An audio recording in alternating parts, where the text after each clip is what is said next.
And it is now my great honor to introduce the President-elect of the United States of America, Joe Biden.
What kind of relationship is President-elect Joe Biden likely to have with Boris Johnson, the Prime Minister? Anong hinihintay mo dyan? Forward to working with Mr. Biden on climate change as well as on international trade and security.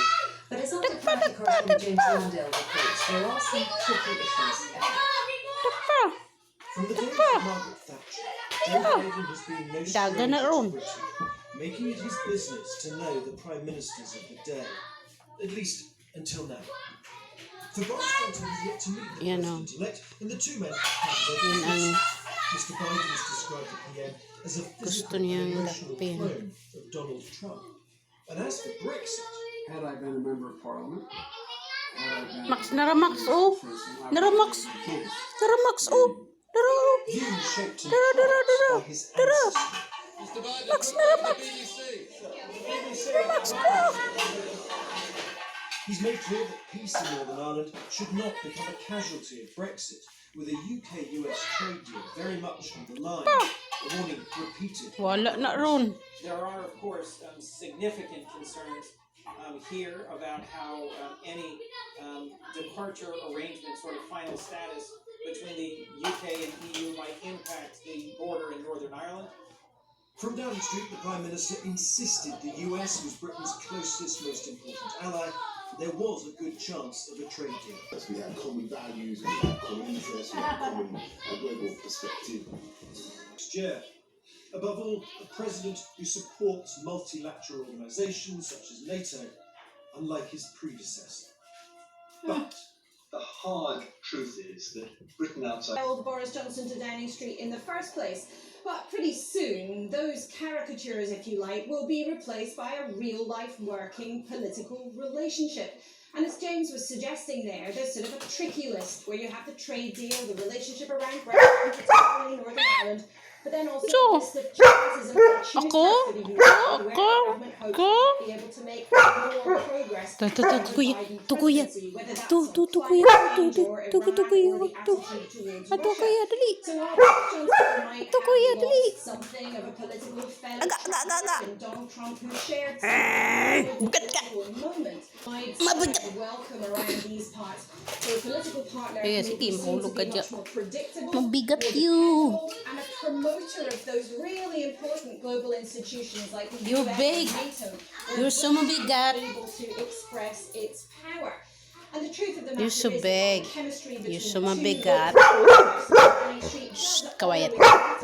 Shh, quiet. The two countries is always very complicated, complicated, and Tata, also come on. much more Daddy. extensive than any two individuals Come on, will actually be. Come on, Daddy. But perhaps in the Daddy. 21st century, the Come real on. and first challenge for Boris Johnson will be persuading Joe Biden at a time when so many countries will be clamoring. With Darshini David, are the chances of a US trade deal higher or lower under President Trump than they were under President Biden? Under President Biden. But it's a £220 billion question. That's how much trade, goods and services crosses between the two countries. countries, everything from machines to advertising. In fact, the US is the UK's biggest destination for exports. They're our biggest foreign investor. They actually support more than 1 Tulog, million Dada. jobs here. So talks have been ongoing Tulog si right Dada. up to the Ito, election. kuya. I understand they're in a pretty advanced kuya. stage, but behind the scenes, the UK trade team has also been tapping up the Biden team as well. I understand their objective, if we don't see a deal between the UK